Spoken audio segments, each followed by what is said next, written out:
Hello friends, welcome to knowledge centre. ഇന്നത്തെ നമ്മുടെ SCERT ക്ലാസ്സിൽ 5ാം ക്ലാസ്സിലെ മലയാളമാണ് നമുക്ക് പഠിക്കാനുള്ളത്. രണ്ടാമത്തെ യൂണിറ്റ് ആയ ഇത്തിരി പൂവേ കുരുന്നുപൂവേ നമ്മൾ കഴിഞ്ഞ ക്ലാസ്സിൽ കംപ്ലീറ്റ് ചെയ്തിട്ടുണ്ട്. ഇനി നമുക്ക് സെക്കൻഡ് യൂണിറ്റ് നോക്കാം. ഒപ്പം ചിരിക്കാം, ഓർത്ത് ചിരിക്കാം. ഇതിൽ 3 ചാപ്റ്റേഴ്സ് ആണുള്ളത്.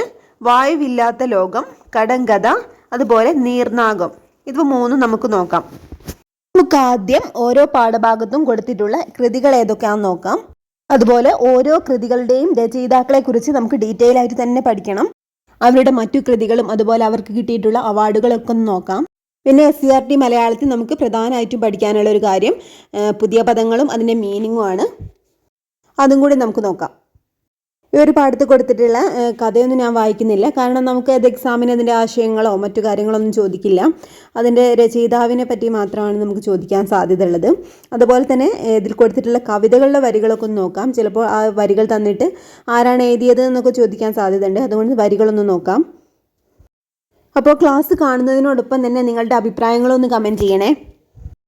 ചാനൽ സബ്സ്ക്രൈബ് ചെയ്യാതെ കാണുന്നവർ ഒന്ന് സബ്സ്ക്രൈബ് ചെയ്ത് സപ്പോർട്ട് ചെയ്യണേ. അപ്പോൾ രണ്ടാമത്തെ യൂണിറ്റിന്റെ പേരാണ് ഒപ്പം ചിരിക്കാം, ഓർത്ത് ചിരിക്കാം. യൂണിറ്റിന്റെ തുടക്കത്തിൽ തന്നെ ചെറിയ കഥ ആണ് കൊടുത്തിട്ടുള്ളത്. ഇതൊരു ഹാസ്യകഥയാണ്. കുറച്ച് വരികളേ ഉള്ളൂ കൊടുത്തിട്ടുള്ളത്. ഇത് പിന്നെ കുട്ടികൾക്കൊരു വർക്കായിട്ടാണ് കൊടുത്തിട്ടുള്ളത്. ഇതുപോലെ ഒരു കഥ പറയാൻ ശ്രമിക്കുക എന്നുള്ളൊരു വർക്ക് കൊടുത്തിട്ടുണ്ട് കുട്ടികൾക്ക്. അടുത്തതായിട്ട് ടെക്സ്റ്റ് ബുക്ക് കൊടുത്തിട്ടുള്ളത് കുഞ്ചൻ നമ്പ്യാരുടെ ഒരു തുള്ളൽപ്പാട്ടുകളിൽ ഒന്നാണ്, വായുവില്ലാത്ത ലോകം. നമുക്ക് വരികളൊന്ന് പാടി നോക്കാം. മാരുത സഞ്ചാരമെല്ലാം അടങ്ങുക, കാരണം ദാരുണമായ ദശാന്തരെ. കൊത്തിച്ചമച്ച മരപ്പാവകൾ പോലെ മർത്യ ജനങ്ങൾ കിളക്കമില്ലാതെയായി. ഉണ്ടിരിക്കുന്നവൻ വായും തുറന്നങ്ങു മിണ്ടാതിരുന്നാനുരുളയും കൈക്കൊണ്ടു. കണ്ടിരിക്കുന്നവൻ കണ്ടും തുറന്നങ്ങു തണ്ടികപ്പാവയെപ്പോലിരുന്നിടുന്നു. മുണ്ടൊടുക്കുന്നവൻ 2 കരം കൊണ്ടു മുണ്ടും ഞൊറിഞ്ഞു പിടിച്ചു നിന്നിടുന്നു. തണ്ടെടുത്തും തൊണ്ടുമണ്ടുന്നവനൊരു കുണ്ടിൽ മറിഞ്ഞു കിടന്നാൻ തടി പോലെ. മുങ്ങിക്കിടക്കുന്നു വെള്ളത്തിലും ചിലർ പൊങ്ങുന്നതിൻ മുമ്പ് വായും ക്ഷമിക്കയാൽ. എണ്ണ തേക്കുന്നവരപ്പാടിരിക്കുന്നു, കണ്ണെഴുതുന്നവരങ്ങനെ പാർക്കുന്നു. കന്നി കോരി കുടിപ്പാൻ തുടങ്ങുന്നവൻ മുന്നിയും താത്തിട്ടനങ്ങാതിരിക്കുന്നു. പാട്ടുപാടുന്നവൻ കൈയും ചെവിക്കൽ വച്ചൊട്ടുവായും പിളർന്നങ്ങനെ നിൽക്കുന്നു. മദ്ദളം കൊട്ടുന്ന വിദ്വാൻ കഴുത്തിലാ മദ്ദളമിട്ടുകൊണ്ടങ്ങനെ നിൽക്കുന്നു. പറ്റു വിളിക്കും കുയൽക്കാരൻ അന്നേരം തെറ്റെന്നു കാലും കവച്ചു നിന്നിടുന്നു. എത്രയും വിസ്മയം സർവജനങ്ങളും ചിത്രമെഴുതിയ പോലെ കാണായി വന്നു. കുഞ്ചൻ നമ്പ്യാരുടെ ധ്രുവചരിതം ശീതങ്കൻ തുള്ളലുള്ള കുറച്ച് വരികളാണ്. അത് നമുക്ക് ഈ യൂണിറ്റ് പറഞ്ഞിട്ടുള്ള എല്ലാ കൃതികളും നോക്കാം. അതിനുശേഷം നമുക്ക് ബാക്കി പഠിക്കാം. അപ്പോൾ കുഞ്ചൻ നമ്പ്യാരുടെ ഈ കവിതയിലുള്ള വരികളൊന്ന് ശ്രദ്ധിക്കണേ. അടുത്തത് ചങ്ങമ്പു എഴുതിയ കുറച്ച് വരികൾ കൊടുത്തിട്ടുണ്ട്. മലരണിക്കാടുകൾ തിങ്ങി വിങ്ങി മരതകക്കാന്തിയിൽ മുങ്ങി മുങ്ങി, കരളും മെഴിയും കവർന്നു മിന്നി കറയറ്റൊരാലസൽ ഗ്രാമഭംഗി. അടുത്ത രണ്ടാമത്തെ ചാപ്റ്ററാണ് കടങ്കഥ. ഒഴിവു നേരങ്ങളിൽ കടങ്കഥ ചൊല്ലിക്കളിക്കുന്നത് നാട്ടുശീലമാണ്. പണ്ടൊരിക്കൽ ഒരു മുത്തച്ഛനും കുട്ടികളും ചേർന്ന് നടത്തിയ ആ കടങ്കഥ കളിയാണ് ഈ കഥ. മുത്തച്ഛനും കുട്ടികളും ചേർന്ന് നടത്തിയ ഒരു കടങ്കഥ കളിയുടെ കഥയാണ് ഇവിടെ കൊടുത്തിട്ടുള്ളത്. നമ്മുടെ നാടോടി കഥകളും ഐതിഹ്യങ്ങളും എന്ന് പറഞ്ഞതിൽ നിന്ന് ഡോക്ടർ ശ്രീകുമാർ പുനരാഖ്യാനം ചെയ്ത കുറച്ച് ചെറിയൊരു കഥയാണ് ഇവിടെ കൊടുത്തിട്ടുള്ളത്. അടുത്തത് നീർനാഗം എന്ന് പറഞ്ഞിട്ടുള്ള ഒരു ചെറിയൊരു കഥയാണ്. വൈക്കം മുഹമ്മദ് ബഷീറിന്റെ സർപ്പയജ്ഞം എന്ന കൃതിയിൽ നിന്ന് എടുത്ത ഒരു കഥയാണിത്. ഈ ഒരു യൂണിറ്റ് പറഞ്ഞിട്ടുള്ള 3 കൃതികളും ഹാസ്യപരമായിട്ടുള്ള കൃതികളാണ്. ഓരോന്നും ഒന്നിനൊന്ന് മെച്ചം പോലെ ഒരേ സമയം ചിരിക്കാനും അതുപോലെ ചിന്തിക്കാനുമുള്ള കൃതികളാണ്. ഈ യൂണിറ്റിലെ പുതിയ പദങ്ങളൊക്കെ ഒന്ന് നോക്കാം. അട്ടഹാസം, അലർച്ച. അട്ടഹാസം, അലർച്ച. അരകല്ല്, അരയ്ക്കുന്ന കല്ല്. ആശു, പെട്ടെന്ന്. ആശു, പെട്ടെന്ന്. ഉച്ചിക്കുടുമ, നെറുകയിൽ കെട്ടിയ മുടിയാണ് ഉച്ചിക്കുടുമ എന്ന് പറയുന്നത്, നെറുകയിൽ കെട്ടിയ മുടി. ഉദ്വേഗജനകം, അമ്പരപ്പുണ്ടാക്കുന്ന അല്ലെങ്കിൽ പരിഭ്രമിപ്പിക്കുന്ന.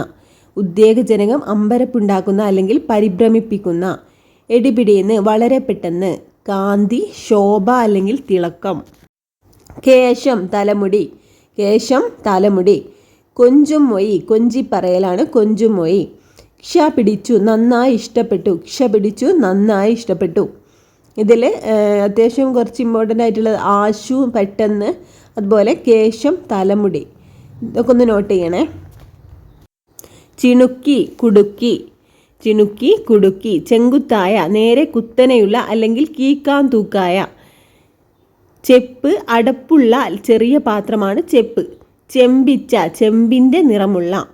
നെട്ട് പൂവിനെയും ഇലയെയും തണ്ടുമായി ബന്ധിപ്പിക്കുന്ന ഭാഗമാണ് നെട്ട്. ഞൊറി വസ്ത്രത്തിൽ ഭംഗിയാക്കി ഉണ്ടാക്കുന്ന മടക്കുകളാണ് ഞൊറി. ഞൊറിഞ്ഞു ഞൊറിയിട്ടുടുത്തു, ഞൊറിഞ്ഞു ഞൊറിയിട്ടുടുത്തു. തണ്ടികപ്പാവ കെട്ടിത്തൂക്കിയ പാവയാണ് തണ്ടികപ്പാവ. തണ്ടികപ്പാവ കെട്ടിത്തൂക്കിയ പാവ. തണ്ട് തുഴ അല്ലെങ്കിൽ പങ്കായം പല്ലക്ക് എന്നും പറയും. തണ്ട് തുഴ പല്ലക്ക് എന്നും പറയും. തള്ളി വരുന്ന ശക്തിയോടെ വരുന്ന. തെളിച്ചം പ്രകാശം അല്ലെങ്കിൽ പ്രസന്നത. ദശാന്തരം സന്ദർഭം. നോട്ട് ചെയ്യണം, ദശാന്തരം സന്ദർഭമാണ് ദശാന്തരം. ദാരുണം സങ്കടമുണ്ടാക്കുന്നത്, ദാരുണം സങ്കടമുണ്ടാക്കുന്നത്. പറ്റു വിളിക്കുക കുഴൽ വിളിക്കുക, പറ്റു വിളിക്കുക കുഴൽ വിളിക്കുക. പള്ള വയറ്. പിമ്പൻ പിന്നിൽ നിൽക്കുന്നവനാണ് പിമ്പൻ. പെരിയ വലിയ. ബമ്പൻ വമ്പൻ. മരതകം പച്ച നിറമുള്ള രത്നമാണ് മരതകം. മരതകം പച്ച നിറമുള്ള രത്നം. മലരണിക്കാട് പൂക്കൾ നിറഞ്ഞ മനോഹരമായ കാടാണ് മലരണിക്കാട്. മണ്ടുക ഓടുക. മാരുതൻ കാറ്റ്. മിഴി കണ്ണ്. മുന്നി മുഖം, മുന്നി മുഖമാണ്. മുമ്പൻ മൂമ്പൻ മുന്നിലെത്തുന്നവനാണ് മുമ്പൻ. മുഴുപ്പ് വണ്ണം. വമ്പിച്ച വലിയ. വലഞ്ഞു തളർന്നു. വിരുദ്ധൻ സമർത്ഥൻ. വെല്ലുവിളി ബുദ്ധിമുട്ടുള്ളൊരു കാര്യം ഏറ്റെടുക്കാനുള്ള ആഹ്വാനമാണ് വെല്ലുവിളി. ലസൽ ലസിക്കുന്ന അല്ലെങ്കിൽ ശോഭിക്കുന്ന. ലസൽ നോട്ട് ചെയ്യണേ, ലസൽ ലസിക്കുന്ന അല്ലെങ്കിൽ ശോഭിക്കുന്ന. ശീല തുണി. ഈ ഒരു യൂണിറ്റിൽ കുറച്ചധികം പദങ്ങളുണ്ട് നോക്കാൻ. കുറച്ച് ഇമ്പോർട്ടൻ്റ് ആയിട്ടുള്ളതുണ്ട്, ഞാൻ പറഞ്ഞിട്ടുണ്ട്, അത് നോട്ട് ചെയ്യണേ. ഇനി നമുക്ക് ഈ ഒരു യൂണിറ്റ് തന്നിട്ടുള്ള എഴുത്തുകാരെ ഒന്ന് പരിചയപ്പെടാം. അതുപോലെ അവർക്ക് കിട്ടിയിട്ടുള്ള അവാർഡുകളും ഒക്കെ ഒന്ന് നോക്കാം. നമുക്ക് കുഞ്ചൻ നമ്പ്യാരെ കുറിച്ച് നോക്കാം. 18-ാം നൂറ്റാണ്ടിലെ പ്രമുഖ മലയാള ഭാഷാ കവിയാണ് കുഞ്ചൻ നമ്പ്യാർ. അതായത് 18-ാം നൂറ്റാണ്ട് എന്ന് പറയുമ്പോൾ 1705 മുതൽ 1770 വരെയുള്ള കാലഘട്ടമാണ്. പ്രതിഭാസമ്പന്നനായ കവി എന്നതിനു പുറമെ തുള്ളൽ എന്ന നൃത്തകലാരൂപത്തിൻ്റെ ഉപജ്ഞാതാവ് എന്ന നിലയിലും പ്രസിദ്ധനായ നമ്പ്യാരുടെ കൃതികൾ മിക്കവയും തുള്ളൽ അവതരണങ്ങളിൽ ഉപയോഗിക്കാൻ വേണ്ടി എഴുതപ്പെട്ടവയാണ്. നർമ്മത്തിൽ പൊതിഞ്ഞ സാമൂഹ്യ വിമർശനങ്ങളാണ് ഇദ്ദേഹത്തിൻ്റെ കൃതികളുടെ മുഖമുദ്ര. കുഞ്ചൻ നമ്പ്യാരുടെ ജീവിതത്തെക്കുറിച്ച് കൃത്യമായിട്ട് വിവരങ്ങൾ നൽകുന്ന രേഖകളൊന്നുമില്ല. ലഭ്യമായ അറിവ് വെച്ച് ഇന്നത്തെ പാലക്കാട് ജില്ലയിലെ ലക്കിടിയിൽ കിള്ളിക്കുറിശി മംഗലത്ത് കലക്കത്ത് ഭവനത്തിലായിരുന്നു നമ്പ്യാരുടെ ജനനമെന്ന് കരുതപ്പെടുന്നു. ഇദ്ദേഹത്തിൻ്റെ പ്രധാനപ്പെട്ട കൃതികളൊക്കെ നോക്കാം. ഇതിന് തുള്ളൽ കൃതികൾ 3 വിധമാണ്. അതിലൊന്നാമത്തത് ഓട്ടൻതുള്ളൽ, അതുപോലെ ശീതങ്കൻ തുള്ളൽ, പറയൻതുള്ളൽ. ഓട്ടൻതുള്ളലും ശീതങ്കൻ തുള്ളലും പറയൻതുള്ളലും. നമുക്ക് ഇദ്ദേഹത്തിൻ്റെ ഓട്ടൻതുള്ളൽ കൃതികൾ ഏതൊക്കെയാണെന്ന് നോക്കാം. സ്യമന്തകം, രുക്മിണി സ്വയംവരം, രാമാനുജ ചരിതം, പാത്രചരിതം, ലീലാവതി ചരിതം, രാവണോദ്ഭവം, നിവാതക വജവദം, സന്താന ഗോപാലം, സത്യാസ്വയംവരം, ഗോവർദ്ധന ചരിതം, കർത്തവീര്യാർജുന വിജയം, അതുപോലെ കിരാതം വഞ്ചിപ്പാട്ട്, പ്രദോഷ മാഹാത്മ്യം, ബാണയുദ്ധം, സീതാസ്വയംവരം, അഹല്യമോക്ഷം, ചന്ദ്രാംഗത ചരിതം, ഭഗവതം, പാലി വിജയം, ഹിഡിംബവധം, ഘോഷയാത്ര. ഇത്രയാണ് പ്രധാനപ്പെട്ട ഓട്ടൻതുള്ളൽ കൃതികൾ. അടുത്തത് ശീതങ്കൻ തുള്ളലുകൾ ഏതൊക്കെയാന്ന് നോക്കാം. കല്യാണ സൗഗന്ധികം, പൗന്ദ്രകവധം, ഹനുമതുത്ഭവം, ധ്രുവചരിതം, ഹരിണി സ്വയംവരം, കൃഷ്ണലീല, ഗണപതി പ്രാതൽ, അതുപോലെ ബാല്യുത്ഭവം. ഇത്രയാണ് ശീതങ്കൻ തുള്ളലുകൾ. പറയൻതുള്ളലുകൾ ഏതൊക്കെയാന്ന് നോക്കാം. സഭാപ്രവേശം, പുളിന്തി മോശം, ദക്ഷയാഗം, കീചകവധം, സുന്തോപാഖ്യാനം, നാളായണി ചരിതം, ത്രിപുരദഹനം, കുംഭകർണവധം, ഹരിശ്ചന്ദ്ര ചരിതം. കുഞ്ചൻ നമ്പ്യാരുടെ തുള്ളൽ കൃതികൾ അല്ലാത്ത കൃതികൾ ഏതൊക്കെയാന്ന് നോക്കാം. പഞ്ചതന്ത്രം കിളിപ്പാട്ട്, ശ്രീകൃഷ്ണ ചരിതം മണിപ്രവാളം, രുക്മിണി സ്വയംവരം 10 വൃത്തം, അതുപോലെ ശീലാവതി 4 വൃത്തം, ശിവപുരാണം, നളചരിതം കിളിപ്പാട്ട്, വിഷ്ണുഗീത, ഇതൊക്കെ അദ്ദേഹത്തിൻ്റെ മറ്റു കൃതികളാണ്. അടുത്തത് ചങ്ങമ്പുയ കൃഷ്ണപിള്ള ആണ്. അദ്ദേഹത്തിൻ്റെ കാലഘട്ടം 1911 ഒക്ടോബർ 10 മുതൽ 1948 ജൂൺ 17 വരെയായിരുന്നു ഇദ്ദേഹത്തിൻ്റെ കാലഘട്ടം. മലയാള കവിയും ഗദ്യകാരനുമായിരുന്നു ചങ്ങമ്പുഴ എന്നറിയപ്പെടുന്ന ചങ്ങമ്പുഴ കൃഷ്ണപിള്ള. കവിതാ സമാഹാരങ്ങളും ഖണ്ഡകാവ്യങ്ങളും പരിഭാഷകളും നോവലും ഉൾപ്പെടെ 57 കൃതികളാണ് ഇദ്ദേഹം രചിച്ചത്. അതിമനോഹരങ്ങളായ കാവ്യങ്ങൾ രചിച്ചത് കൊണ്ട് തന്നെയാവാം പ്രൊഫസർ MK സാനു ഇദ്ദേഹത്തെ നക്ഷത്രങ്ങളുടെ പ്രേമഭാജനം എന്നാണ് വിശേഷിപ്പിച്ചത്. അപ്പോൾ അങ്ങനെ ആരാണ് വിശേഷിപ്പിച്ചത്? MK സാനു ആണ് ചങ്ങമ്പുഴ കൃഷ്ണപിള്ളയെ നക്ഷത്രങ്ങളുടെ പ്രേമഭാജനം എന്ന് വിശേഷിപ്പിച്ചത്. ചങ്ങമ്പുഴയുടെ പ്രധാനപ്പെട്ട കൃതികൾ ഏതൊക്കെയാണെന്ന് നോക്കാം. ചിത്രദീപ്തി, തളിർത്തൊത്തുകൾ, ഉദ്യാനലക്ഷ്മി, മഴൂകമാല, നീറുന്ന തീച്ചൂള, മാനസേശ്വരി, ശ്മശാനത്തിലെ തുളസി, അമൃതവീജി, വസന്തോത്സവം, കലാകേളി, മധുരോത്സവം, രമണൻ, ദേവത, ദേവഗീത, ദിവ്യഗീതം, മനസ്വിനി, വാഴക്കുല, ബാഷ്പാഞ്ജലി, കാവ്യനർത്തകി, തിലോത്തമ, മണിവീണ. ഇതൊക്കെയാണ് ഇദ്ദേഹത്തിൻ്റെ പ്രധാനപ്പെട്ട കൃതികൾ. ഇതിലെ രമണൻ എന്ന കവിത മലയാളത്തിലെ ഏറ്റവും പ്രധാനപ്പെട്ടൊരു ഭാവകാവ്യമാണ്. ഇടപ്പള്ളി രാഘവൻ പിള്ള എന്ന ഇദ്ദേഹത്തിൻ്റെ ഒരു സുഹൃത്തിനെ കുറിച്ചാണ് ഇദ്ദേഹം ഈ കവിത എഴുതിയിട്ടുള്ളത്. ഗ്രാമീണ വിലാപ കാവ്യമെന്ന് മറ്റ് കവികൾ കൂടി വിശേഷിപ്പിക്കുന്ന ഒരു കൃതിയാണ് രമണൻ. നമുക്ക് വൈക്കം മുഹമ്മദ് ബഷീറിനെ കുറിച്ച് നോക്കാം. 1908 ജനുവരി 21 മുതൽ 1904 ജൂലൈ 5 വരെയാണ് ഇദ്ദേഹത്തിൻ്റെ കാലഘട്ടം. മലയാള നോവലിസ്റ്റും കഥാകൃത്തും സ്വതന്ത്ര സമര സേനാനിയുമായിരുന്നു ഇദ്ദേഹം. ബേപ്പൂർ സുൽത്താൻ എന്ന അപരനാമത്തിൽ അറിയപ്പെട്ടിരുന്ന വൈക്കം മുഹമ്മദ് ബഷീർ വൈക്കം താലൂക്കിൽ ഉൾപ്പെട്ട തലയോലപ്പറമ്പ് എന്ന സ്ഥലത്താണ് ജനിച്ചത്.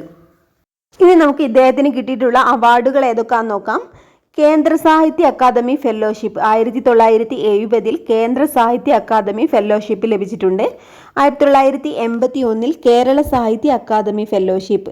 1981 കേരള സാഹിത്യ അക്കാദമി ഫെല്ലോഷിപ്പ്, അതായത് കേന്ദ്ര സാഹിത്യ അക്കാദമി ഫെല്ലോഷിപ്പ് 1970 കേരള സാഹിത്യ അക്കാദമി ഫെല്ലോഷിപ്പ് 1981.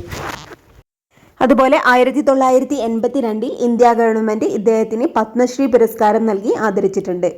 അപ്പോൾ 1982 പത്മശ്രീ പുരസ്കാരം ലഭിച്ചത്. 1989 മികച്ച കഥയ്ക്കുള്ള കേരള സംസ്ഥാന ചലച്ചിത്ര പുരസ്കാരം മതിലുകൾ എന്ന ഇദ്ദേഹത്തിൻ്റെ കൃതിക്ക് ലഭിച്ചിട്ടുണ്ട്. അതുപോലെ 1992 ലളിതാംബിക അന്തർജന പുരസ്കാരം, 1993 മുട്ടത്ത് വർക്കി പുരസ്കാരം, 1993 തന്നെ വള്ളത്തോൾ പുരസ്കാരവും ലഭിച്ചിട്ടുണ്ട്. അപ്പോൾ ഇദ്ദേഹത്തിൻ്റെ 1989 മികച്ച കഥയ്ക്കുള്ള കേരള സംസ്ഥാന ചലച്ചിത്ര പുരസ്കാരം ലഭിച്ചത് ഇദ്ദേഹത്തിന് മതിലുകൾ എന്ന കൃതിക്കാണ്. ഇത് പിന്നീട് സിനിമയാക്കിയിട്ടുമുണ്ട്. അത് ഏതൊക്കെയാണ് പറഞ്ഞത്? മികച്ച കഥയ്ക്കുള്ള കേരള സംസ്ഥാന ചലച്ചിത്ര പുരസ്കാരം 1989 1989 ലളിതാംബിക അന്തർജന പുരസ്കാരം 1992 മുട്ടത്ത് വർക്കി പുരസ്കാരം 1993 അതേ വർഷം തന്നെ 1993 വള്ളത്തോൾ പുരസ്കാരവും ലഭിച്ചിട്ടുണ്ട്. നമുക്ക് ബഷീറിൻ്റെ പ്രധാനപ്പെട്ട കൃതികൾ ഏതൊക്കെയാണെന്ന് നോക്കാം.